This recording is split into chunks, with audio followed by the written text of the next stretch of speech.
But I want to tell you something from the Pischei Sharm. And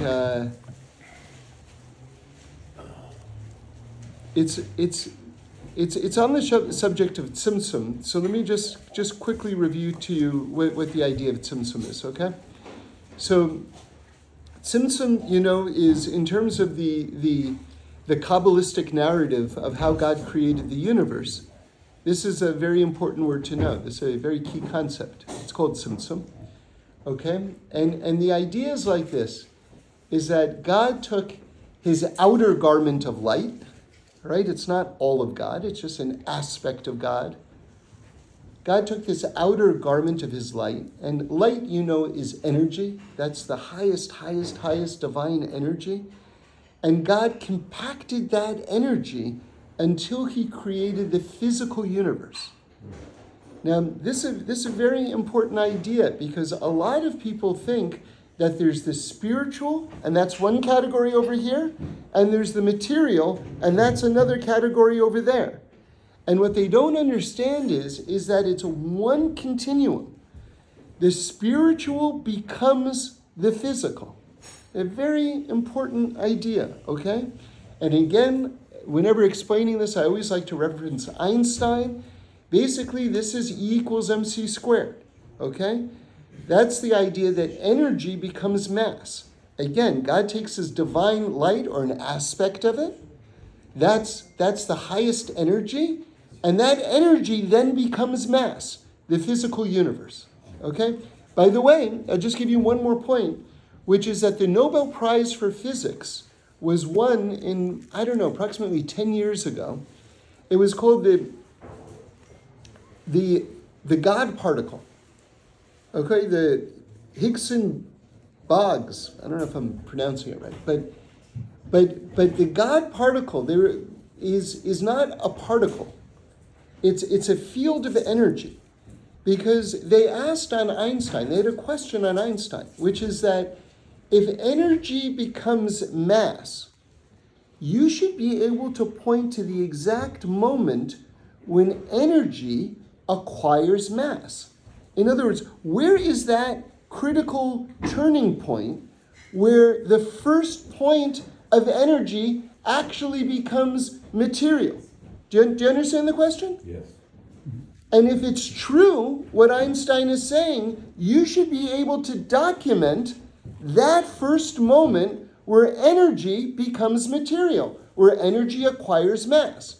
So again, we're not talking about a particle, although it will be evidenced in a particle. We're talking about a field of energy where that light or that energy passing through that field will start to acquire mass. Do you understand? And they found it.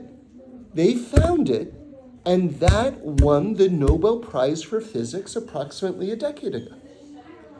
Which means that what Einstein did, or rather what this team, Hickson and Boggs, what they did was they gave us the math for what the Torah has been saying for the longest time. In other words, the Torah already had the idea, but they provided the math and the science for what the Torah has been saying. Okay, everyone got it? Okay. Now, eventually, the physical world becomes so physical that even though it's just made out of light, in other words, it's kind of funny. If someone says to you, I'm not spiritual, it's like, dude, that's all you are. You're just compacted spirituality in the form of mass. That's all you are. That's all this world is. Okay? So now let's get to the Pischei Sharm, because he's going to make 2 points. The first point will be clear if you're familiar with these ideas. The second point will be revelatory. All right? The question is, why did God do this? What is the reason that God did tzimtzum? Why? So the first one is just like Torah 101. The first answer is because God wanted to create a realm where there will be free choice. Okay? In other words, If God is concealed in this realm, you don't know. Maybe there's a God, maybe there isn't a God. All of a sudden you have free choice.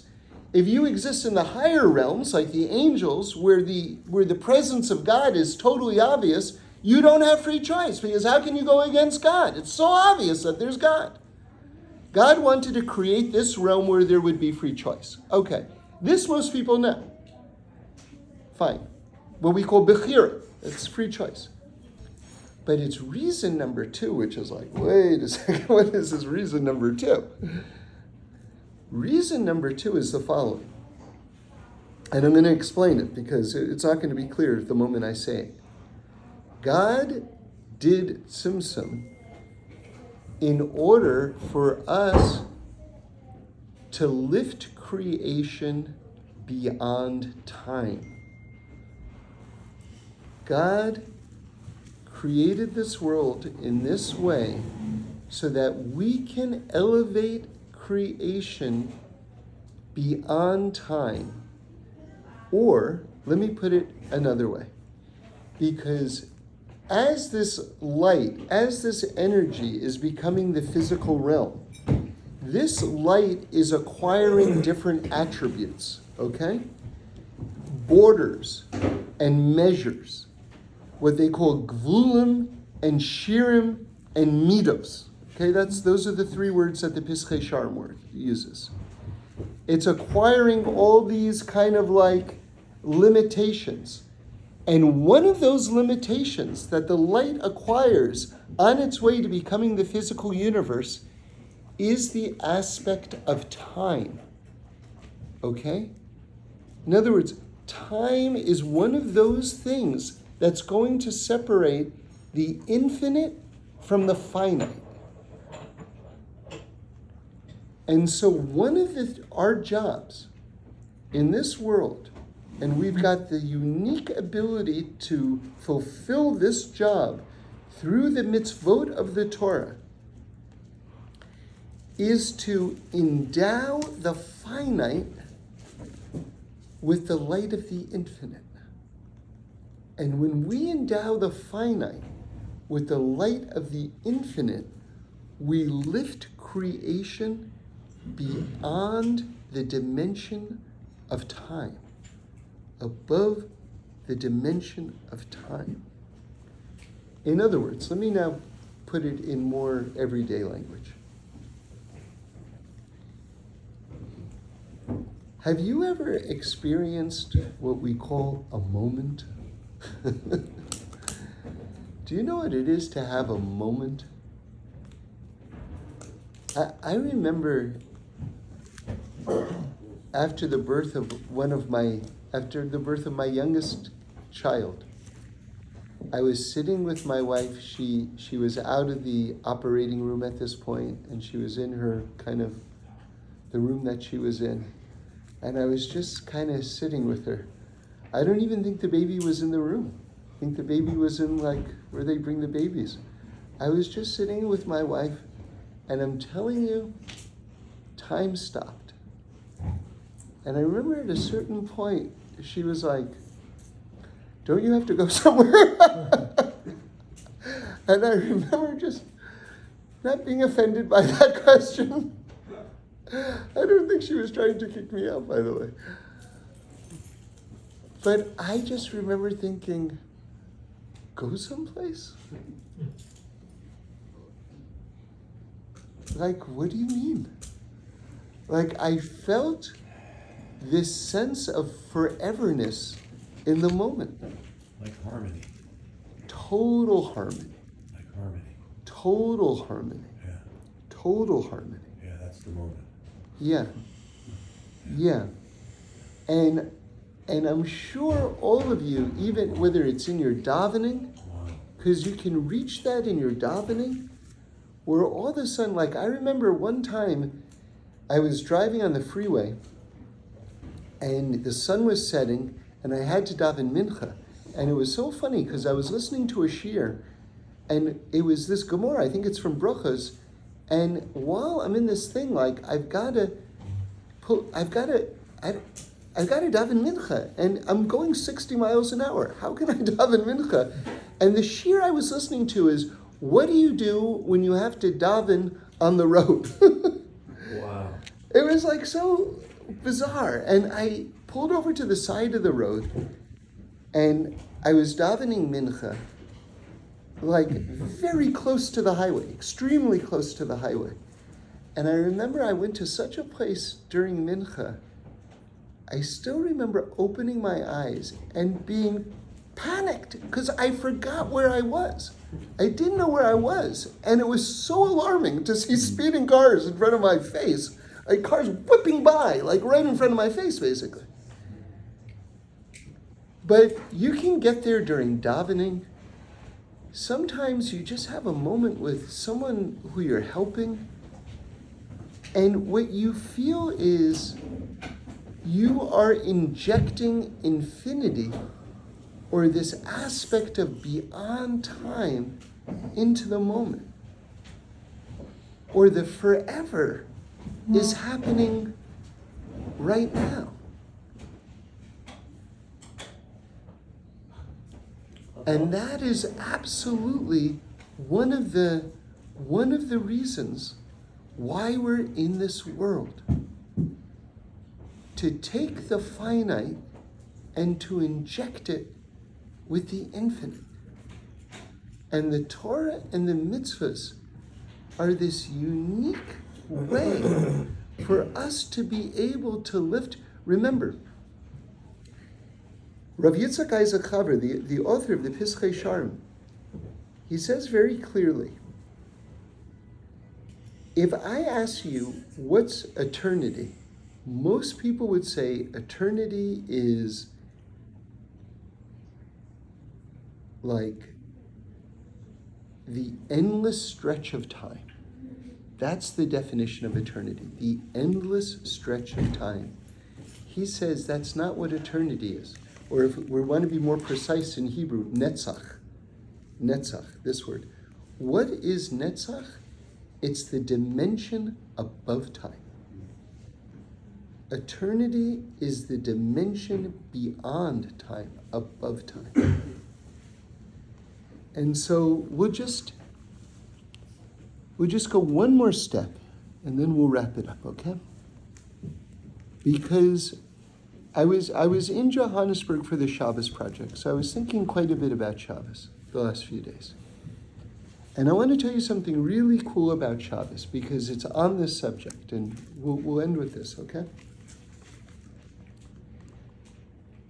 Did you ever think about it on this level, that Shabbos is 25 hours? Kind of funny. You ever think about that? What is this business of Shabbos being 25 hours as opposed to being 24 hours?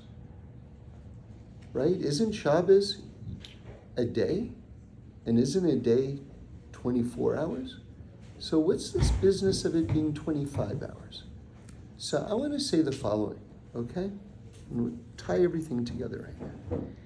You see, if I were to ask you, what's the last thing that God created, right? In the narrative of creation of the 7 days, what's the last thing?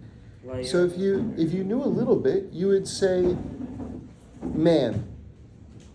And then if you knew a little bit more, you'd say woman. And that seems to be the end of what God creates. But do you know the very last thing that God creates is Shabbos Kodesh? Shabbos is an independent creation in time and space, of time and space. It's not just the seventh day of the week. It's a unique, different creation. And remember, Shabbos, the seventh day, as the Ramban says, each of the 7 days of creation correlates with another 1,000 years. The seventh day correlates with the seventh millennium, which is the time of Mashiach. And another name for the time of Mashiach is Yom Shekulo Shabbos, the day that will be all Shabbos. But we're still not communicating. Let me give you another visual, okay?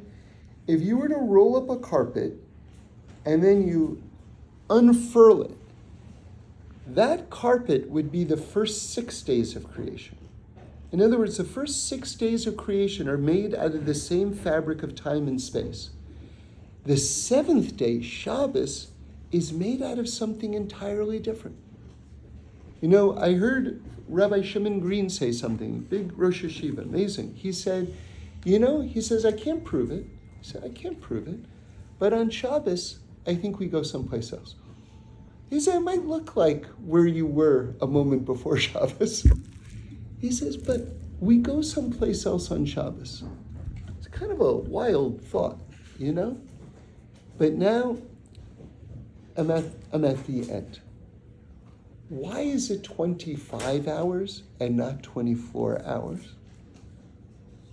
Because it's not a day like another day.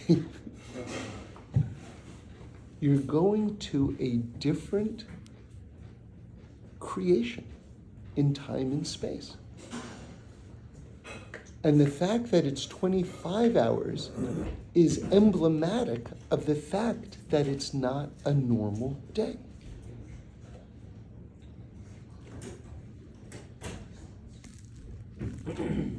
Do you see what it is? It's a day that's beyond time.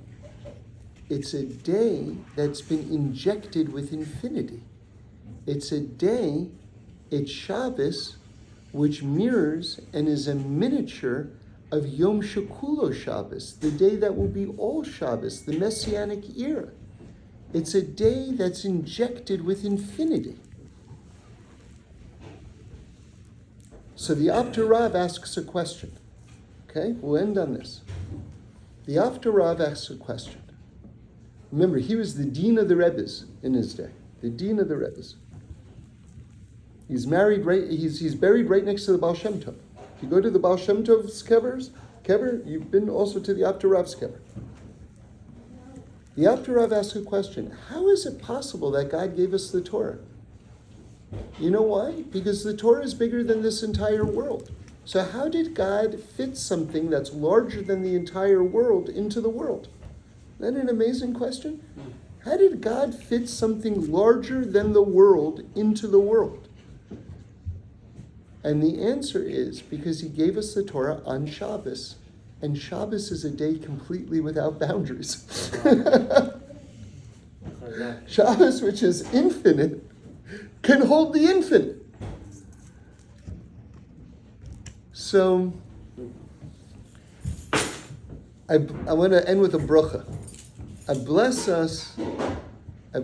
us that we who are creatures of this dimension, on one level, should also realize that we have this unbelievable neshama, this soul which is not from this world. And we have the tools to take that infinity inside of us. And we've got this amazing set of tools called the Torah mitzvahs, where we can transform that infinity which is inside of us and to spread that infinity into the finite. And to give each other the infinite in terms of moments which go beyond time, experiences which go beyond time, till we lift all of creation to that realm. And then we're going to see a revelation of the oneness of God that the world has never seen. Okay, good Shabbos, good Shabbos.